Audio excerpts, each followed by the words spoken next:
Bismillah ar-Rahman ar-Rahim. So today I'm joined by Sheikh Saeed Nasser, where we discuss mental health in Islam, disability, and his own experience of working within the Muslim community. Please keep watching and listening.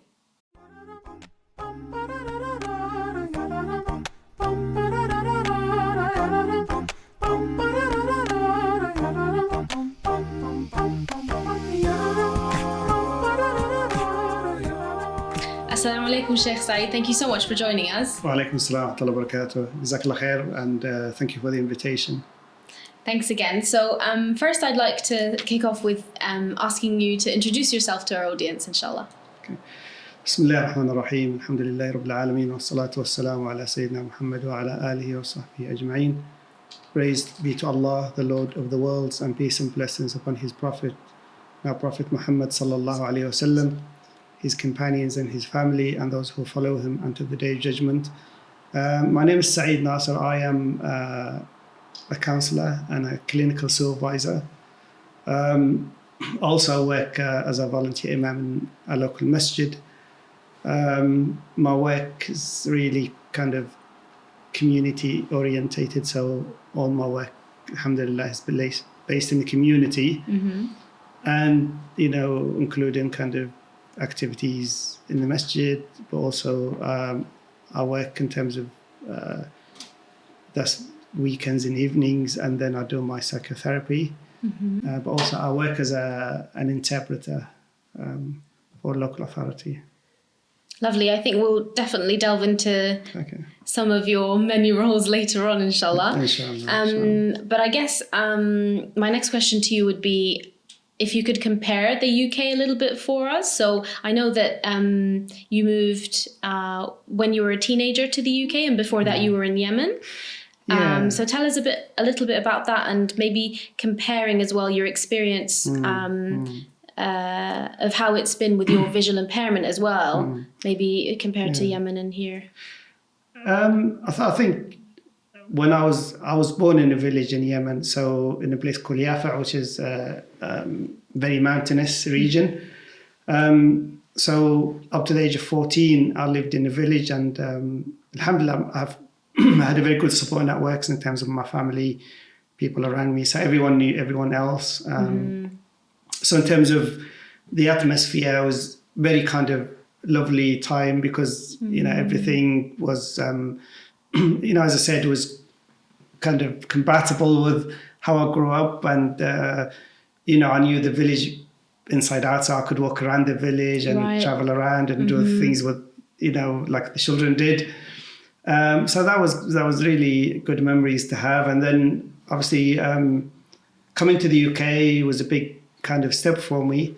Firstly, obviously leaving my mom, my brothers, my sister, and my grandmother behind. I came with my dad, so it was a kind of having to start again. But my uncle and my aunt and their children made me feel really welcome, and started kind of developing connections and relationship with different people. And then as I kind of grew up, really, obviously the UK gave me this platform to to be educated, and I'm very grateful for all the opportunities I had. So eventually, I started to. The first thing I didn't like about the UK was the weather. So it's almost like the weather was a big culture shock, coming from a very sunny climate to cold December day. But then after that, I kind of got used to the weather. So now when I travel and I go to hot, countries with a hot climate, I kind of, long to come back to the UK because that's what I'm used to. Yes. So alhamdulillah, UK is my home now. So even when I travel back to Yemen to visit or just to, family, I went there last December. Yes. I always kind of, after a while, I kind of start missing things here in the UK because obviously UK is my home. I'd love to hear a bit more about where your interest in mental health began and how you started off working in that realm itself. I think in terms of mental health, I've always been interested in psychology. That's about 15 years ago, I started doing a cognitive psychology degree with the Open University. And then because of family commitments and work commitment and community commitment, I had to give that up after a while, and I left it. I thought I'll come back to it after a while. But people kept asking me, why don't you do counselling, because there's a need in our community, and also for Arabic speaking therapists, and also to link it with what we already do here in the centre and also in the mosque. So about 10 years ago I started training. So I did my kind of level 2 and 3, and then I did diploma and level 4, and I did another diploma at level 5, and then I did a supervision course. So really mental health kind of has always been close to me, in terms of I've always been interested in terms of how we, I think based on my own experience as someone, growing up with a visual impairment, is how we can remove the barriers that allow people to be themselves, and allow the people to grow and develop and to function as, productive individuals. But often I always used to find that sometimes the biggest blocks we have is ourselves. So how we see ourselves, or how we see our capacity, to do things. And obviously from an Islamic perspective, Allah subhanahu wa ta'ala is the one who gives and the one who takes. And is when we allow ourselves to realize that all of us have a potential and a capacity to do the best we can, despite the obstacles or the barriers or the perceived kind of issues that we might have. So that has been kind of my approach, really, and I kind of wanted to put that into practice. So obviously counselling and mental health kind of gave me that platform, but also the framework to do it in a cohesive way. So, mashallah, you have a wealth of experience within the community here in the UK. Were there any kind of major moments or instances or situations that you can tell us about that really had an impact on yourself, or on the community, or both? I don't think there's been kind of a lot of things, and I think the biggest thing obviously was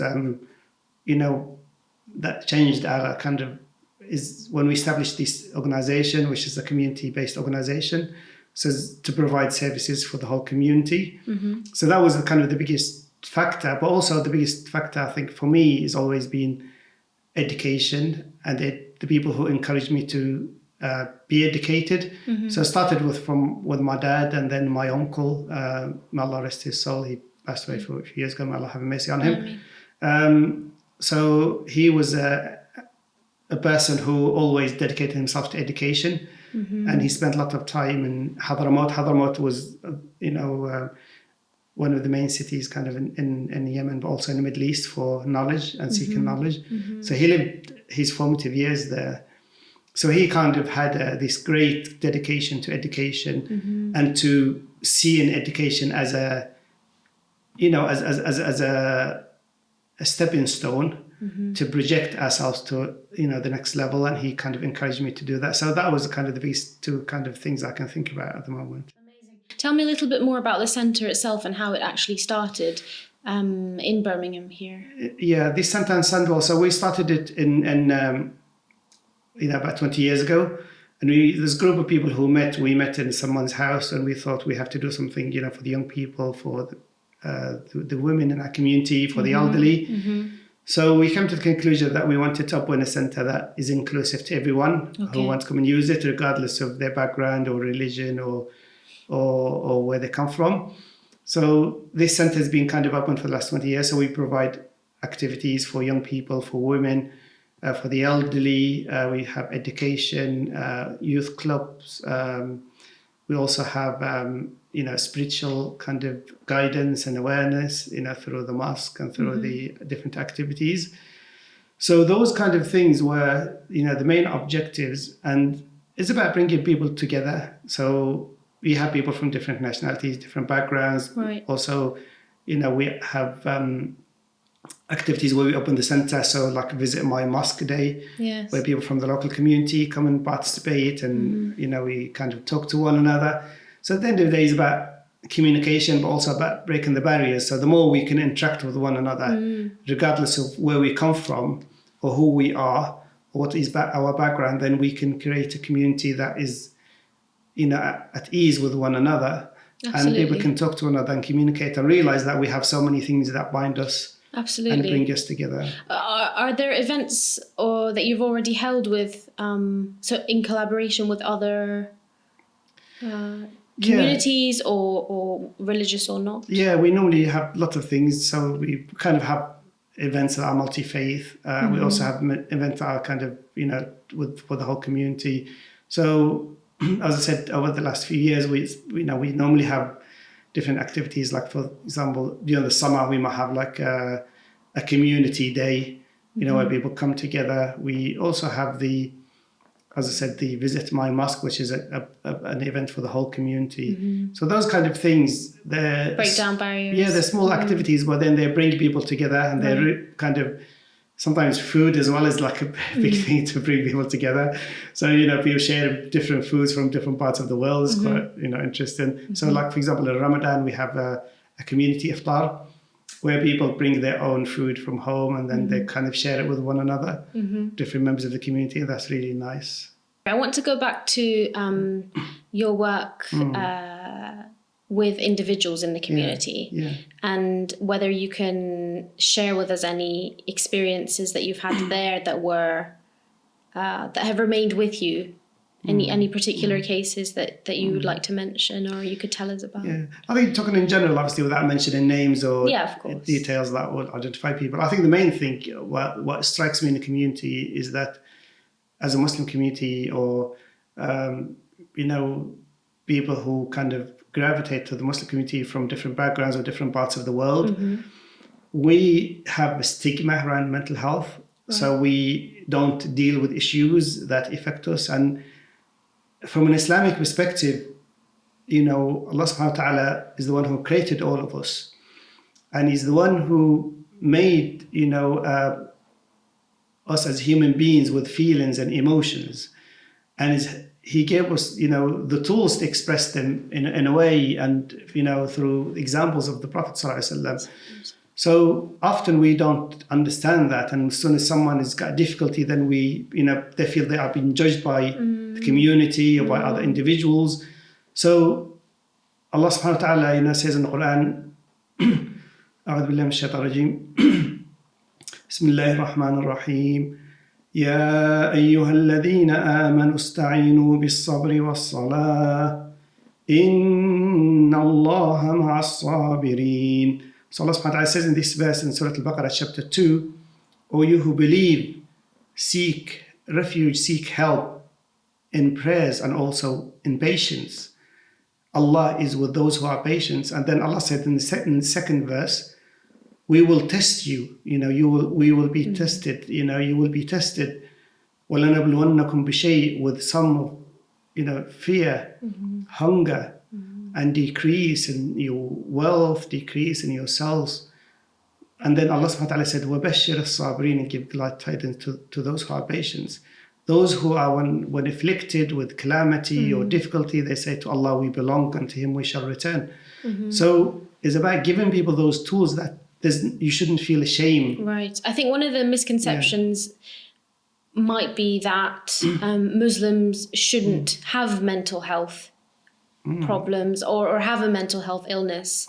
Maybe the misconception that if you are, quote, a proper Muslim or somebody that's properly practicing, then you shouldn't suffer mental health illness. What would you say to that? Why wouldn't we? Because we're human beings. Allah created us as human beings. And, the Prophet sallallahu alaihi wasallam, who's the best of creation and who Allah has protected and Allah chose to give the message to, he experienced sadness in his life. When his son Ibrahim died, passed away, the Prophet ﷺ had tears in his eyes, and they said, the Sahaba were asking, even you're Prophet of Allah?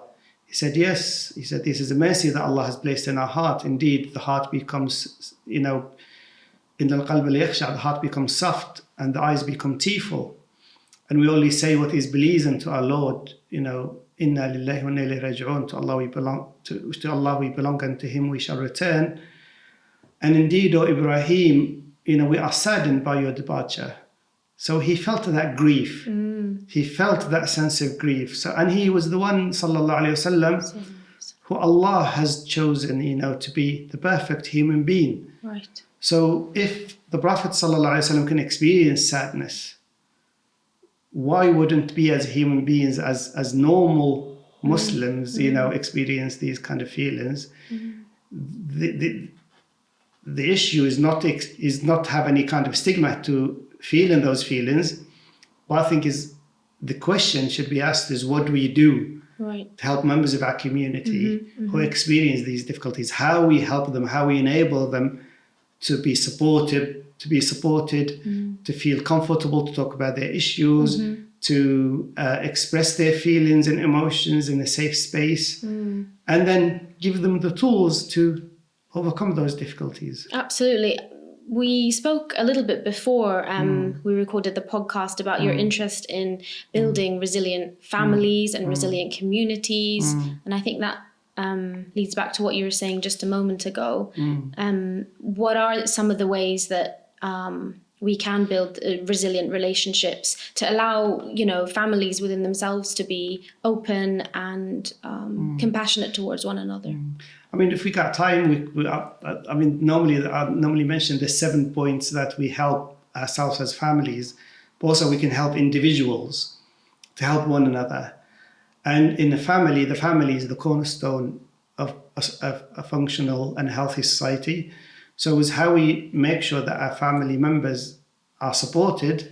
So as a result, we can be, vehicle of transformation for the rest of society, especially around mental health, and help one another. So the first thing I always think, subhanAllah, is the main thing is, the first thing is communication, and communication in a transparent way that allows members of the family to express themselves without fear of judgment, but also allowing them to feel safe to talk about so for example, if a child is going through difficulties at school or with friends or being bullied, for example, the family should be the first, port of call they come to, where they're going to feel safe and express their feelings and emotions. Not for them to feel worried about exactly the members of their family getting angry or upset. Yeah, absolutely. So we should make it comfortable for our children, for our young people, to talk to their parents about these issues in a healthy,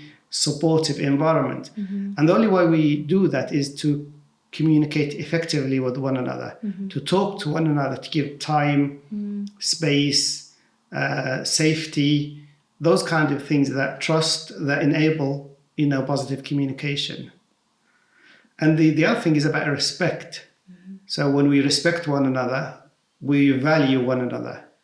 So when families respect each member of the family, regardless of what that member contributes to the family, or what they're, because without comparing the children or the members of the family, or saying, you're not like this person or that person. So it's about respecting that person, because that person is created by Allah subhanahu wa ta'ala. And Allah subhanahu wa ta'ala gave them the dignity. Allah says in the Qur'an, وَلَقَدْ كَرَّمْنَا بَنِي آدَمَ, we had given the dignity and the honor to the children of Adam. Regardless of whether they're Muslim, non-Muslim, where they come from.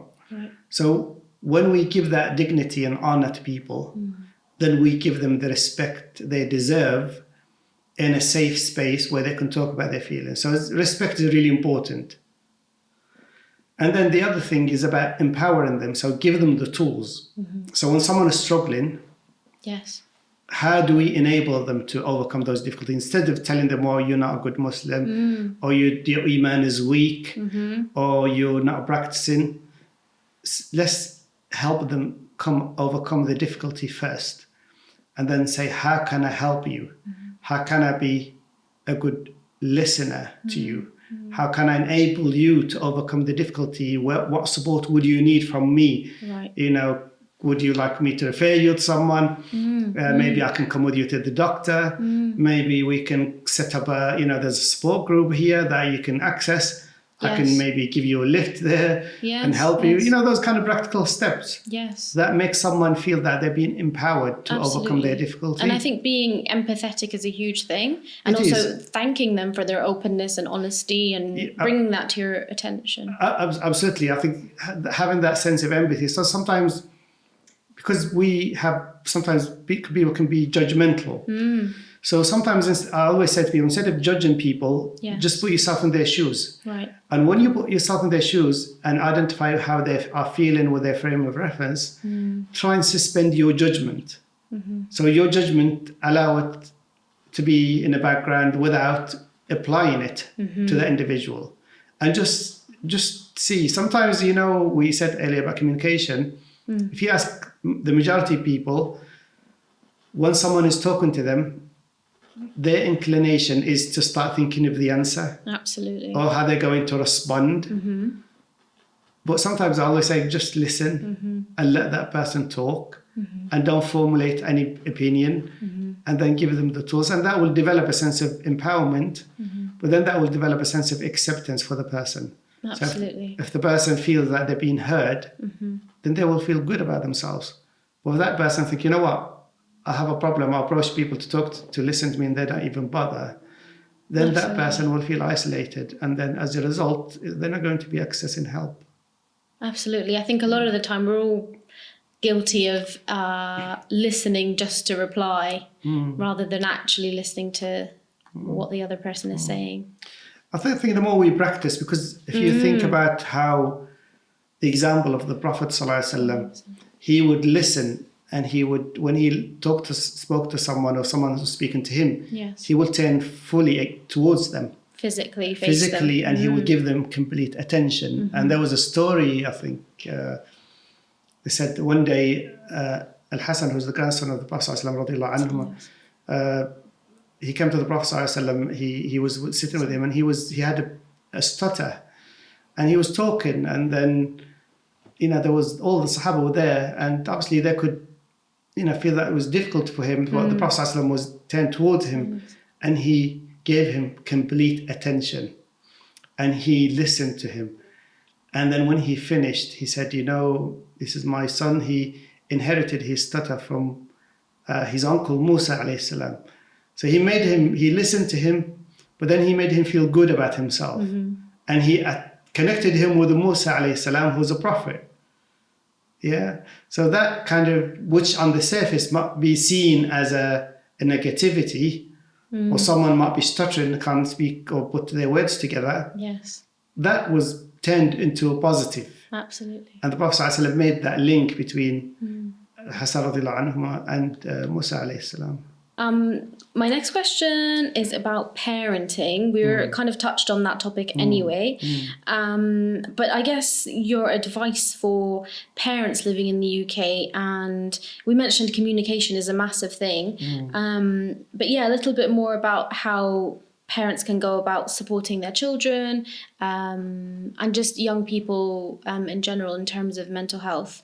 And also just raising children in the West. And I guess trying to understand the cultural and religious differences. I mean, the children are a blessing from Allah subhanahu wa ta'ala. And those who have children, should kind of thank Allah and be grateful to Allah subhanahu wa ta'ala that He gave them, the opportunity to have children. So they are a blessing and it should be seen as a big blessing from Allah that we have to be thankful to.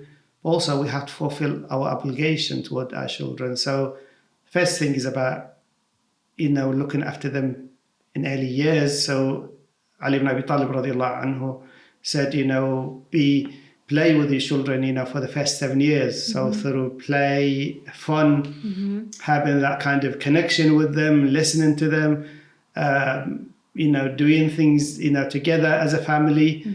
And then he said, and teach them for the next 7. So, first 7 years is about play, is about kind of connecting, is about helping them to formulate their identity. Yes. And then the next 7 years is about teaching them the right things, the right morals, the right manners, the right knowledge, the right things that will help them in their life to be positive citizens, things that will help them to grow and have confidence in themselves, to have self-acceptance.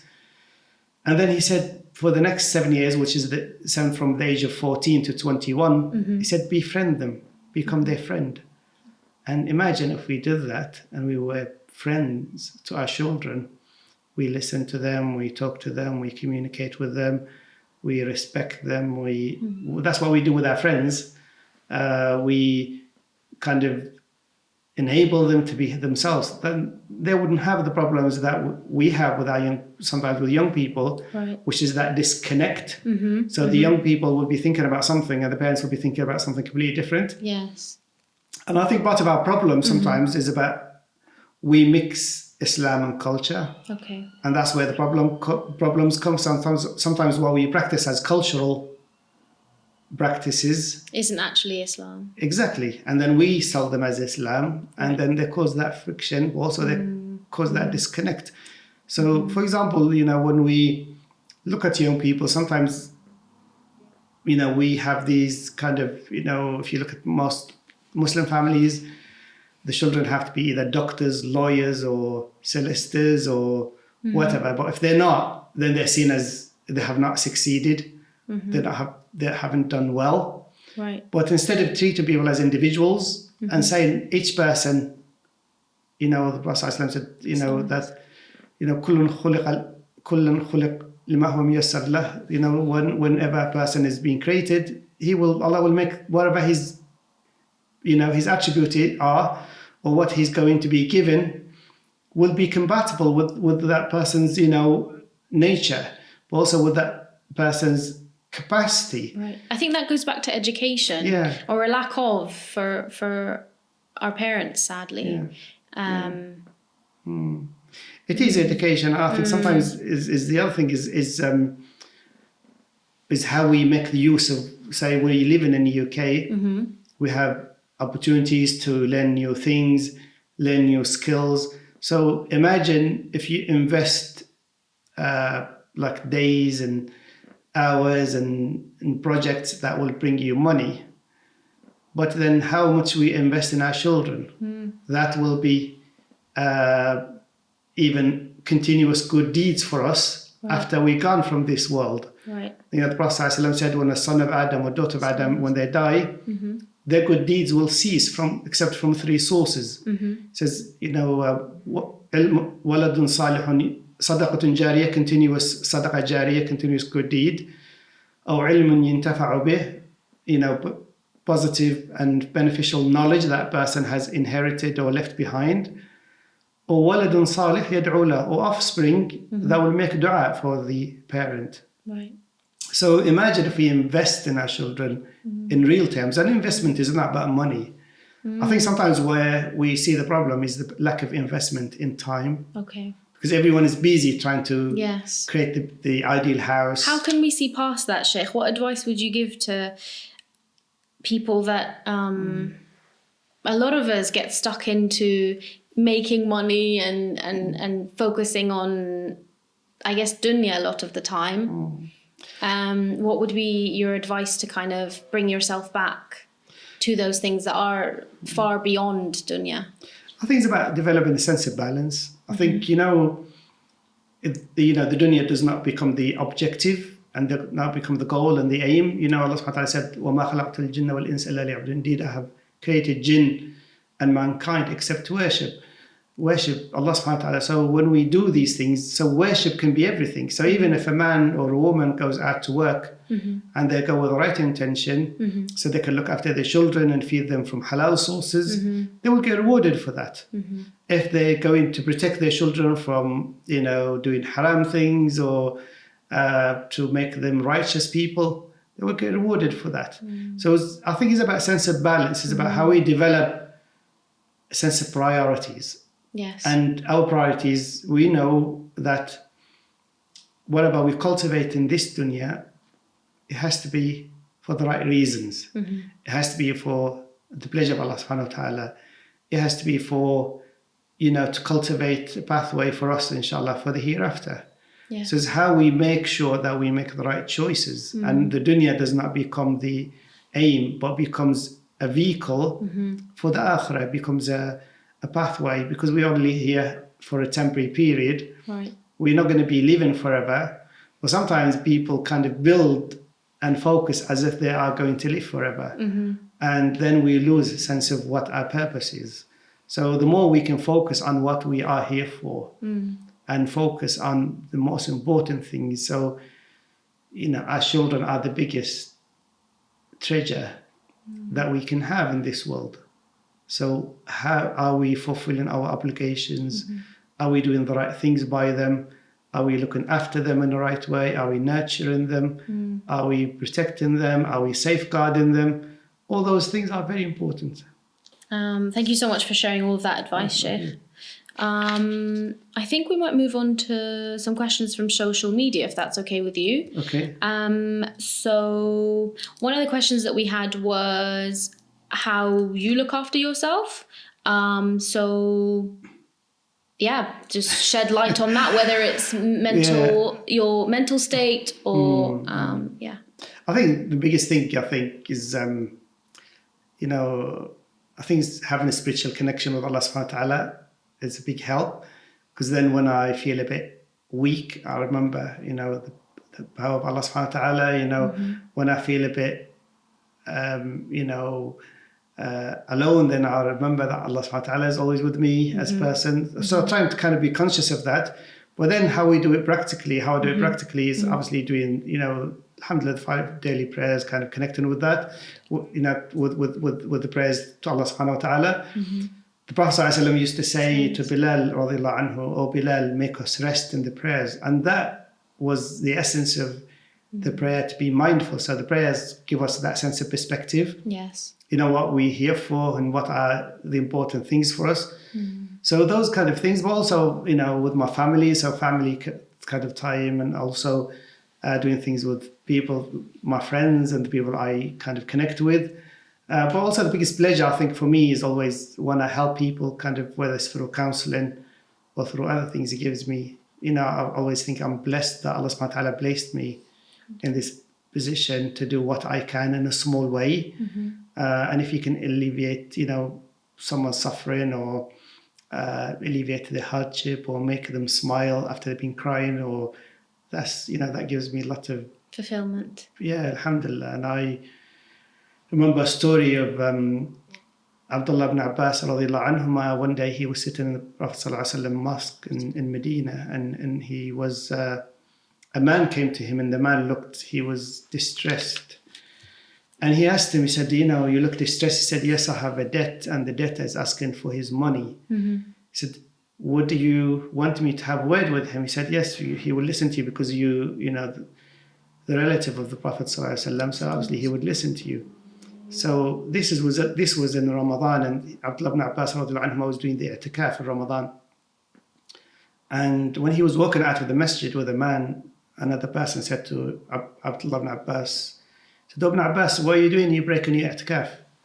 He said, listen, I had the one who resided in the grave, and he indicated to the grave of the Prophet ﷺ, say, and that was just near the time when the Prophet ﷺ passed away. He said, it's better for me to go and help my brother, or my sister for that matter, to alleviate their hardship.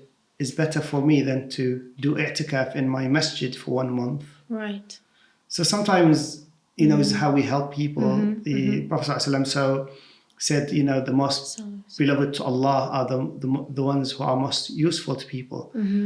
So sometimes how I look after myself is, obviously I realize I do a lot of, sometimes if I do things that help me to relax, then I can be in a position to help other people. Absolutely. So it's about relaxing, about kind of using time out, about having a rest, sometimes switching off from things and doing something different. Those kind of things really that I use. Alhamdulillah. Thank you so much for sharing that. If you could also maybe tell us about your favourite hadith about the Prophet ﷺ, if you can think of something now. Is there one that comes to mind? I think I kind of think about the favorite part of a hadith, and I kind of quote it a lot of clients sometimes. And it's in the hadith of Prophet ﷺ said, part of the hadith, he said, "Ihras ala ma yanfa'uk." He said, strive to that which is of benefit to you. So strive for that which is beneficial to you. So anything that benefits us in dunya and deen and knowledge and family and everything. And he said, احرص على ما ينفعك واستعن بالله, and ask Allah for assistance. ولا تعجز, and do not become a defeatist or weak or, just give up. Yes. So those kind of 3 words, kind of 3 sentences resonate with me, and I use them a lot, and I think they're very important, to bring them to people's consciousness, because it's about doing what we can, absolutely, doing what is beneficial for us, and making the most of what we have and our abilities. Yes. And then asking Allah for help, because without Allah's help, Nothing we're not going to be successful. Nothing will be successful. Absolutely. And then when we face obstacles, is not to give up. But ask yourself the question, if this barrier is in front of me, how do I overcome it? Can I walk around it, or jump over it, or release myself and walk a different path, so I don't have to be kind of, I don't have to stop here in my journey. Yes. But how I overcome that barrier and utilize the tools I have to overcome it. And maybe not even seeing it as a barrier, seeing it as a challenge. Yes, or an opportunity. Sometimes when you have things, is your mindset will determine how you perceive them. So sometimes someone might have, I was talking to someone recently who had an illness. Okay. And he said, on the surface, he looked really bad. Okay. But through this illness, I learned so much about myself.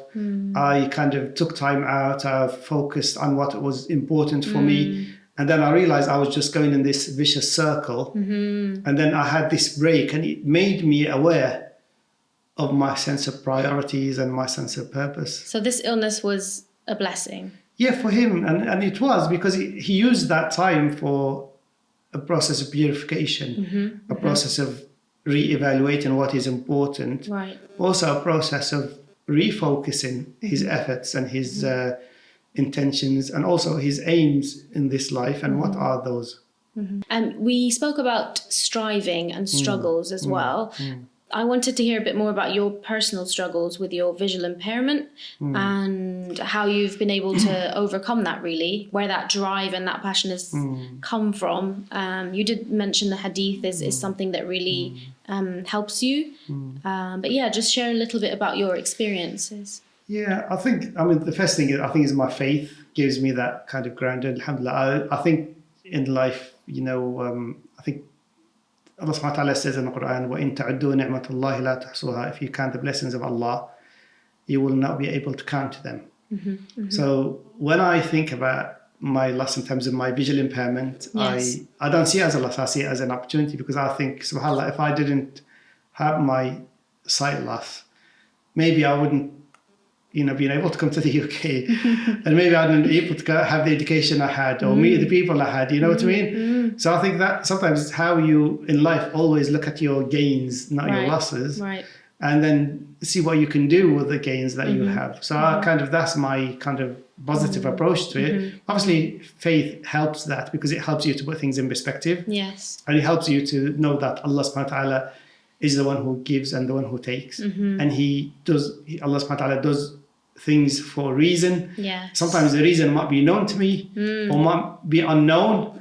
But my task and quest in life is not to spend time thinking about the reason why this, but say, how can I make the best of what I have? Okay. So that's the approach I had. And then obviously my parents and the people kind of who nurtured me, my uncle, other people who came to my life, yes, who had a positive impact on me. Yes. My parents kind of taught me acceptance from an early age. So that kind of played a major part in terms of how I, and then obviously extended family, my brothers, other people who, friends, teachers who kind of influenced me in a positive way, and kind of, my children, my wife, those kind of people kind of have a positive impact on me. Yes. And then the final thing I think is what has helped me is I think the more you understand yourself and you know yourself and who you are, then it's easier to kind of accept challenges and obstacles, because you think, Allah subhanahu wa ta'ala gave me so much if I only make the most of what I have. And if I was to thank Allah for the rest of my life, or for all my life for just one blessing, I wouldn't be able to do it justice. So whether it's the, any blessing that you have, whether it's your hearing, your sight, your ability to speak, your health, your family, your children, your safety, your security, all those things that we take for granted. So developing a sense of an attitude of gratitude, that kind of helps as well. And practicing that daily. And kind of, but also developing it as a mindset. So I'll give you an example. Someone was talking to me recently, and he asked me the question. He said, because you lost your sight at an early age, and when you wake up every day, do you ask yourself the question, I wish I could see? And I said, not really. I'll wake up every day and I think I'm blessed that I have another day to be productive, to do what I can. He said, well, if I was in your shoes, I'd be spending all my money, going to doctors, going to different things. I said, I already asked, the one who gives and the one who takes, and he's the one who makes the decisions. So all I have to do is to reconcile myself with what I have and make the best of what I got. And that's all the only way you can deal with these things. If you spend your time thinking, what if or why, then those questions are not answerable by us, because we don't have the knowledge or the wisdom to see beyond our circumstances. So sometimes it's about making the best of our circumstances and being grateful to Allah in terms of what we have. We spoke about perceptions. I do want to hear a little bit more about your experience of how you were perceived in the community as somebody with a visual impairment. What do you think the Muslim community here could improve upon, or what would you say? I think sometimes, we said earlier about judgment. I think sometimes people judge because of what they see or how they perceive, but they don't know what is inside that person or what is the capability or the capacity of that individual. So I always say to people, instead of judging people, let them be themselves. And show you. Yeah, and get to know them. So it's about getting to know an individual. So for example, in my early years, people might think, they know who I am or what I can do, or without knowing me. So when they get to know me, they kind of change their you can tell even the tone of their voice changes. But then I always give people, my attitude towards people, sometimes the people might say something that might be seen as, not said in the right way, or using clumsy language. Or inconsiderate. But then I always make allowances for people, and I always think, it's up to me to respond in a positive way. So sometimes it's about how I respond. So if someone says something that is inconsiderate or maybe, as I said, clumsy language, or I always try to respond in a positive way, because then if I respond positively, firstly, I'm not making that person feel bad about themselves. Secondly, I will not feel bad about myself either, because I'm responding in a positive and a healthy way. Absolutely. So it's about kind of using that approach. In terms of what the community can change, I think for all of us is to create a sense of acceptance for people who are different, or people who have disabilities or come from different backgrounds or whatever they happen to, their difference happens to be. So for example, our masajid should be welcoming to people who, in wheelchairs, for example. So when we had this building, when we opened this building, we bought a wheelchair. So we leave it downstairs. So if someone comes in a wheelchair, they can transfer into that wheelchair and sit with people in the masjid without being kind of made to feel different. We have making buildings accessible, making information accessible. But ultimately, it's about change of attitude. And I think if we change our attitude and embrace people, then we can overcome those difficulties. Absolutely. I have another question about mental health. A lot has been said, and we're talking about mental health, alhamdulillah, in the Muslim community. But what would you say is required next, really? So I think a lot of us are aware of it, alhamdulillah. People are discussing it and we're talking about how can we be most helpful to each other, and be good listeners to each other. But what do you think is next for our community? What do you think we should focus on as organizations, as individuals? I think there's two things for me, I think, that are really important. And I think the first thing is how we kind of embed ethical kind of practice in our institutions, in our kind of organizations, so people feel safe, they feel the trust, they can come, to those institutions and feel they can be treated with respect, confidentially. And we show that, to people. So a lot of my work with around psychotherapy and counselling is about building Islamic ethics and ethical competencies in people and practitioners and individuals and institutions. I think in imams, for example, and that will raise awareness. Okay. Also, that will raise the responsibility for everyone to help in the right way and to make sure that those vulnerable people are protected and safeguarded. So that's the first thing. I mean, the topic about ethics is very kind of comprehensive and very wide. We can talk about it, for a whole kind of podcast, but maybe in the future, inshallah, we'll talk about it. Inshallah. The other thing is about how we build resilient people and resilient kind of families and communities. And the way to do that, I think, very quickly is about doing 5 things. So, it's about people becoming resilient. So how we bounce back from adversity and difficulty. Is about responsibility, how we accept responsibility for ourselves as individuals and our emotions and our feelings and our behavior and respond in a positive way. Number 3 is about using our resources as communities. So resources in people, human beings who are, the most effective resource we have, in terms of spaces, in terms of organizations, how we collaborate together and use those resources effectively. And then number 4 is about sometimes when we have crises or difficulties, we become very emotional and we don't respond sometimes in the right way. There's no problem with having emotions, but how we regulate them and how we use them and respond positively.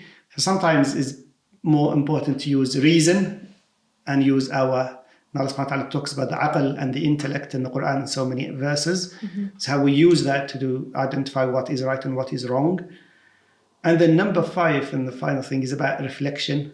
So the only way we can benefit and learn from our experiences, learn from what's gone on before, is to use reflection and to identify what works, what doesn't work, and then what do we need to do better. So those kind of 3 things. So what is working for us? Yes. What is not working? And what can we do different to make things better?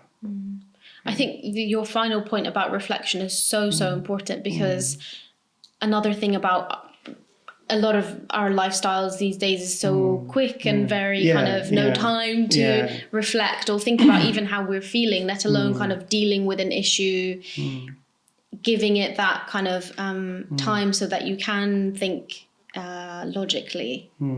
It is. I think sometimes just taking, when you haven't, even if we try it in our own personal kind of experiences. So sometimes we talked a lot about families and children. So imagine if your child spills something on the carpet and the tendency is to start maybe criticizing, screaming, shouting, what did you do that for? I have to come and clean it. If you just take a moment and then compose yourself and respond in a measured way and say, okay, whatever you've done is already done. We already spilt, the tea or the coffee on the floor, the milk or whatever it is. Why don't me and you kind of jointly together clean it and do it in a way that is healthy and nurturing? So the child will learn through that just small example that if I spill anything on the carpet in the future, it's my responsibility to clean it up. Right. But I'm not going to be shamed for it by my family or my parents. Right. So something small says how we respond. So sometimes giving yourself time, and if you see with anger, for example, most of the problems that people kind of have with anger, because people respond immediately. They don't even think about what they're going to say, they just say it. And then the Arabs have an example. They said when a word is still in your mind and you have not said the word, you still own the word. As soon as the word comes out, the word owns you. Because then you have to apologize for it, right. or you have to build bridges, or you have to repair the damage, you know. So think before you. Yeah, before absolutely, you and reflect. Yeah.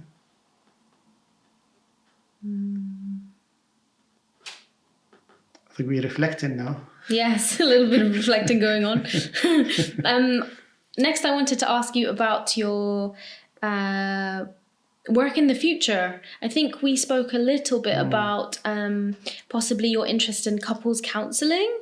Tell us a bit more about that and why you want to do it. So I already do couple counselling, but I kind of want to expand it a lot more. So one of the things we want to do more is to, for example, a lot of the problems we see in our community sometimes is about people get into marriage and then they don't understand, you know, for example, the expectations of a relationship, the values of a relationship, the compatibility issues, how to manage difference, how to manage conflict, how to resolve, you know, differences when they arise, how to deal with communication, which we already talked about. Yes. So one of the things that I would like to do in the future, and I'm hoping to collaborate with other people, is to develop, for example, pre-marital counselling. Yes. So before people marry, they can have pre-marital counselling. They can go on a course that will teach them these basic skills. Because what you see in the counselling room often is lack of skills to manage difficult issues or to manage conflict. So a lot of the couple counselling issues that I see as a result of small things, like people arguing about, you know, who's going to do that or who's going to do this, or whose responsibility is to, you know, go and do the shopping, or, you know, small things. Yes. And then they escalate into big things. The other thing as well, you know, Islamically, we should look at compatibility between couples, for example, you know, in terms of bringing them close together to understand their personalities. So give you 4 things, for example. So when I talk about those kind of pillars that will help marriage to be sustainable, yes, you know, I would be talking to them about respect. We already talked about respect earlier, and valuing one another. So it's about respecting, valuing people. The second thing is about developing patience with one another, and patience is a wonderful thing, because then when you have patience, then you can forgive. Yes. And you can be kind of, you know, make allowances for one another and not be judgmental, not be kind of critical. Number 3 is about, you know, developing understanding of who we are and what the other person is like, you know, their likes, their dislikes, their personality, you know, what makes them tick, you know, the difference between men and women in terms of, you know, how we kind of things, in terms of how we manage emotions and feelings. Yes. You know, and then number 4 is about kind of bringing all those things together and developing that sense of awareness that will enable people to have trust. So it's about, the biggest thing is about how do we trust one another. So we trust one another in a healthy way, but also we give people the benefit of the doubt as well when there's a trust. So we don't make mistakes, like small mistakes, we don't magnify them. We don't make them into big issues. And that only can come with trust, but also with forgiveness. And forgiveness is very, very important. As you know, in Islam, you know, we consistently and continuously asking Allah subhanahu wa ta'ala to forgive us because we make mistakes. You know, the Prophet ﷺ said that, you know, the children of Adam, the sons and daughters of Adam are sinners, and the best of sinners are those who repent, make tawbah. So if we ask Allah continuously to forgive us, then surely we should be in a position to forgive one another and to help one another to overcome our difficulties and our mistakes. Sheikh, thank you so much for sharing your vision for expanding your work within counselling, specifically marriage counselling.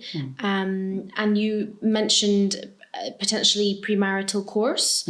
If our audience is interested in knowing more about that, where can they go? I think the main website I'm registered on is the Muslim Counsellor and Psychotherapist Network. And there's myself, but also there are other Muslim counsellors on that website, so people can access the right support there. Okay. Similarly, obviously, they can contact us here at the Yemeni Centre. The website will maybe put it at the end. Yes. And they can contact me directly. Inspirited Minds, mashallah, you do fantastic work, and I'm involved in a small way in that.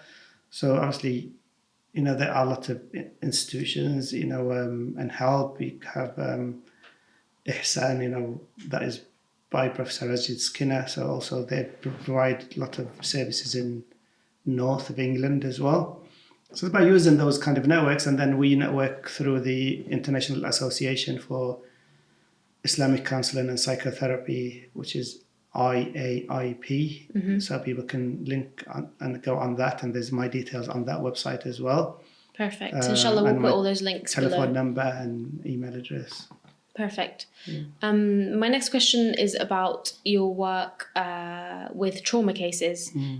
We spoke before that you've come across quite a lot, and that's something that you've noticed in the Muslim community. So, what would be some of the things that you've come across, and what learnings have you taken from that?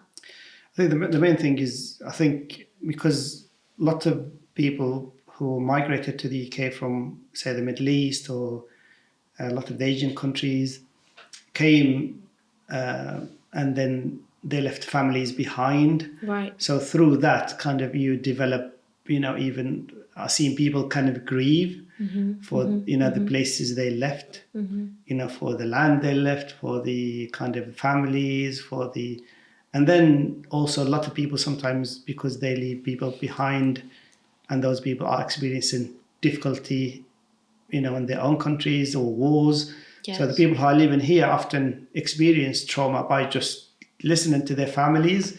We know there's a lot of research to talk about secondary trauma.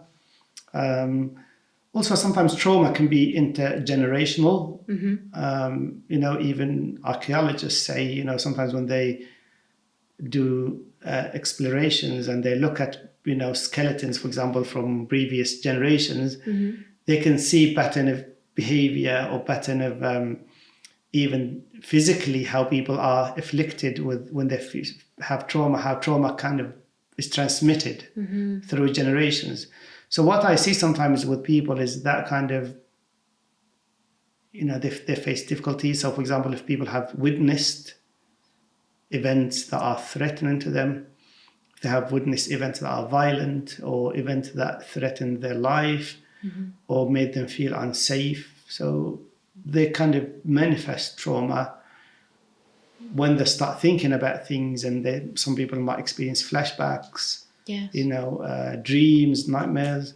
So it's how we help them, how we give them the tools to feel grounded, right. To feel stabilized, feel safe, feel secure, to enable them to connect with people, enable them to engage in a positive way, creating safe spaces where people can engage.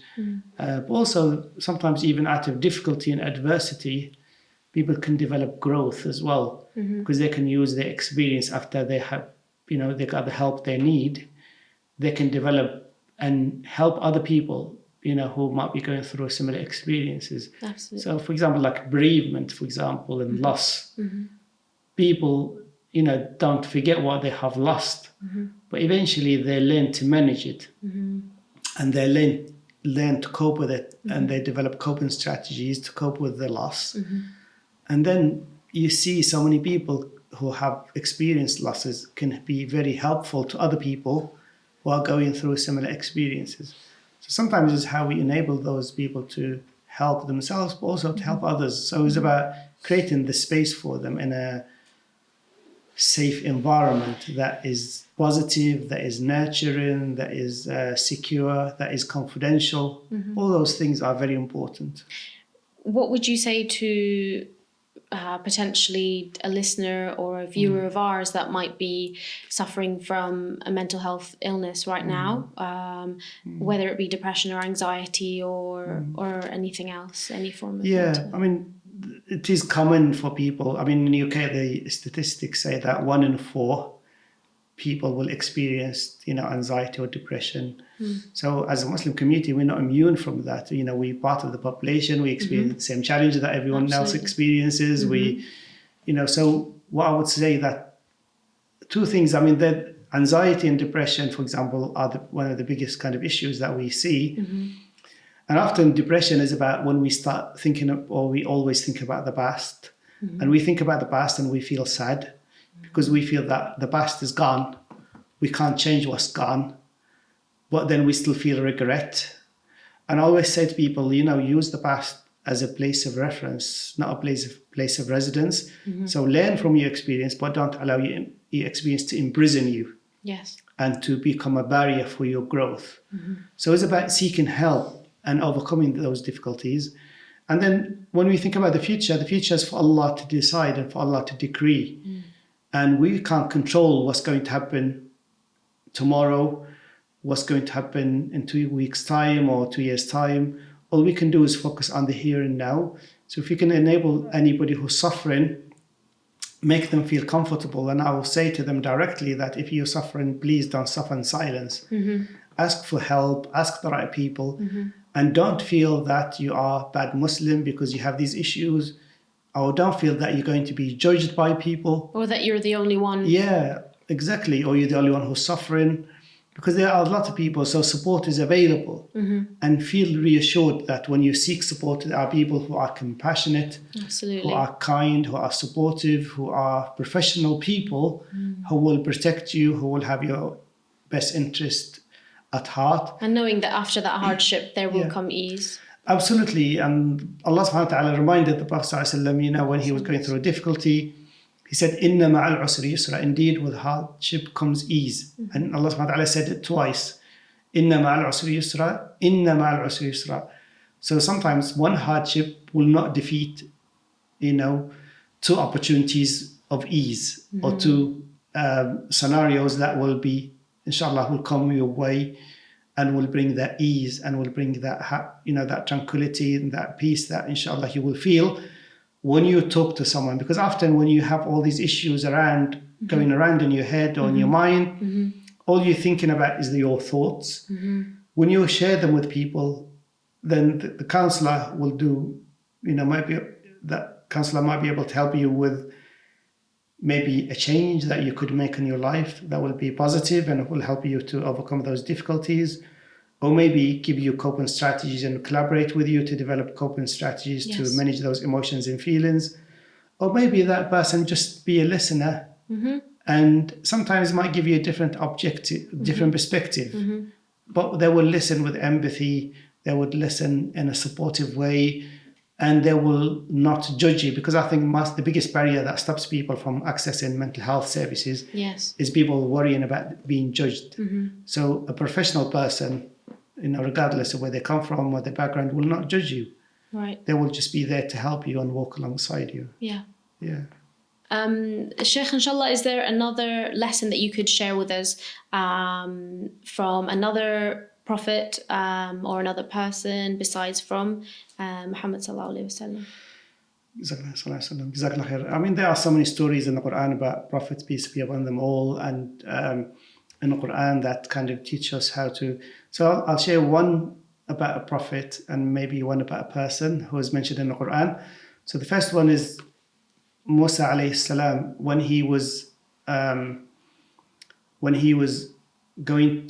being chased by Fir'aun and his army, and the people, Moses' people, were saying to him that we are finished because Fir'aun and his army were behind them and the sea was in front of them. So they said, we have nowhere to go, we are finished. And Musa said, no, definitive no. Allah is with me and he will guide me. And then Allah subhanahu wa ta'ala instructed Musa to hit the sea with his stick, and the sea became a bridge for them. So what I wanted to take out of this lesson is really always I take out of it is that the confidence that we always should have in Allah subhanahu wa ta'ala. That despite what difficulty we might be going through, despite the darkness that we might be experiencing, despite the obstacles and the barriers, that Allah subhanahu wa ta'ala is always with us. And when Allah is with you, you will have everything. And when Allah is not with us, then we don't have nothing. So it's how we have that firm belief that Allah is with us despite, what we're going through. Allah will help us to help ourselves, inshallah, for something better. But then the second story kind of relates to that. And because we sometimes believe in Allah has to be accompanied by action. So we can't just say we believe and then we do nothing. No, we have to do what is in our capacity. And the second story illustrates this, the story of Maryam alayhi salam. When Maryam was in the last moment of giving birth, and she was alone, and she had nobody to help her, to comfort her, nobody to bring her food. And Allah subhanahu wa ta'ala said, وَهُزِّي إِلَيْكِ بِجِذْعِ النَّخْلَةِ. He said, symbolically, shake the palm tree.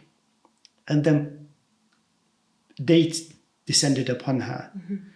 Allah subhanahu wa ta'ala could have given her the dates on a plate, but Allah subhanahu wa ta'ala gave the reason, shake the palm tree, in order to show us that we have to do what we can. So when we're going through difficulties, when we're going through issues, is what I can do also to help myself. So I have the belief in Allah subhanahu wa ta'ala, and that's beyond question, and that's, undoubtedly, we have that belief that Allah subhanahu wa ta'ala will make things easy for us. But also, what can I do to make these things happen for me?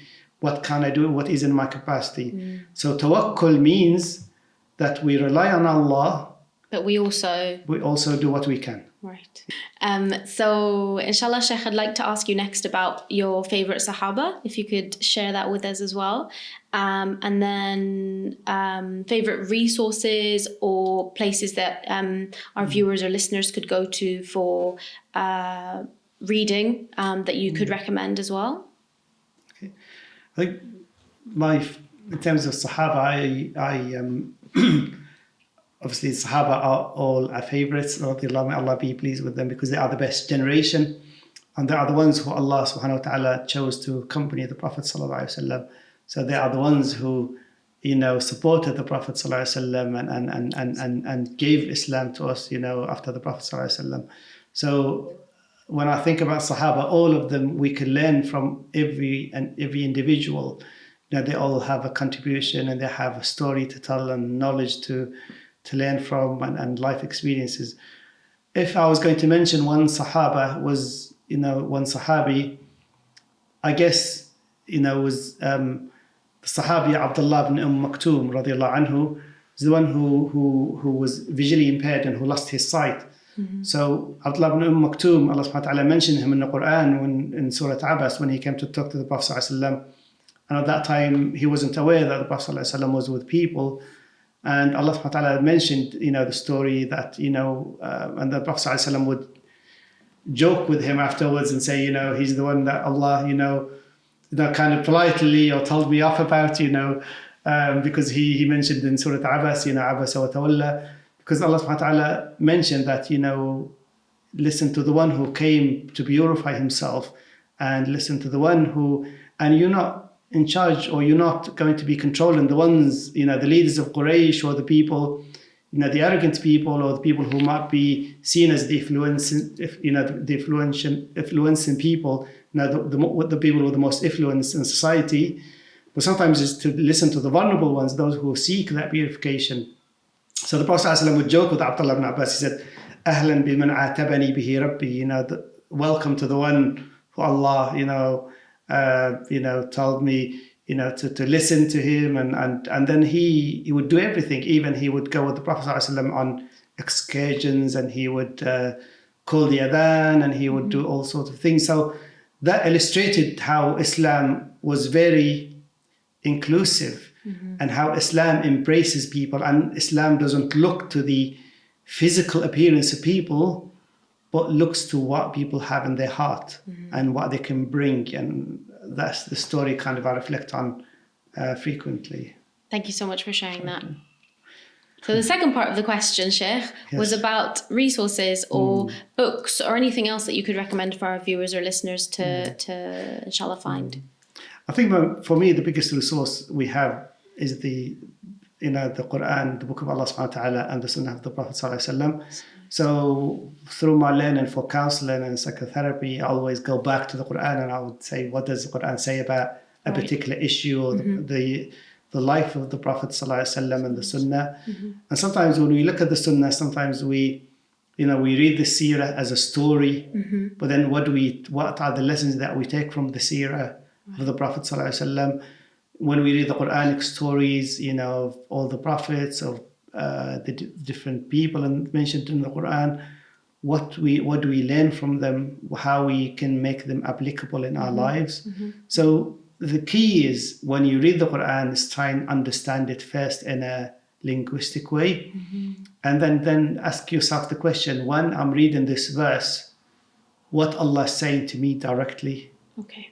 So if you're going through difficulty and you read the verse, Inna ma'al usri yusra, indeed with difficulty comes ease, then think about this in your own life and think, I'm going through a lot of difficulty now, but what can I do to make things, Allah will make it easy for me if I make dua, if I do the right things, if I get close to Allah subhanahu wa ta'ala.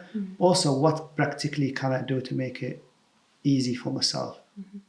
And maybe changing behavior, changing a routine, changing spiritual connection with Allah subhanahu wa ta'ala, performing a prayer that you're not doing regularly, that will bring you close to Allah. So when, those kind of things. So my kind of advice really, I think, is the more we understand Islam in a holistic manner, but then understand it in a way that we can apply it in our lives and make, applicable solutions to our problems. That's the biggest challenge, I think, for all of us, is how we can apply Islam in the right way. When we do, then we can be the best people we can be. Alhamdulillah. Thank you so much for joining us, Sheikh. Jazakallah khair, and thank you for the opportunity. Jazakallah khair. May Allah reward you for traveling today from London, and inshallah, may Allah make whatever we said in this of benefits. And if there was a mistake, is from myself and from the shaitan, I make istighfar for that and ask Allah for forgiveness. And if there's any goodness, is from Allah subhanahu wa ta'ala. Alhamdulillah. And thanks for listening, and assalamu alaikum wa rahmatullahi wa barakatuh. Assalamu alaikum. Thank you for joining us. We hope you enjoyed it. Inshallah, follow us on social media and keep listening and subscribe to our YouTube channel.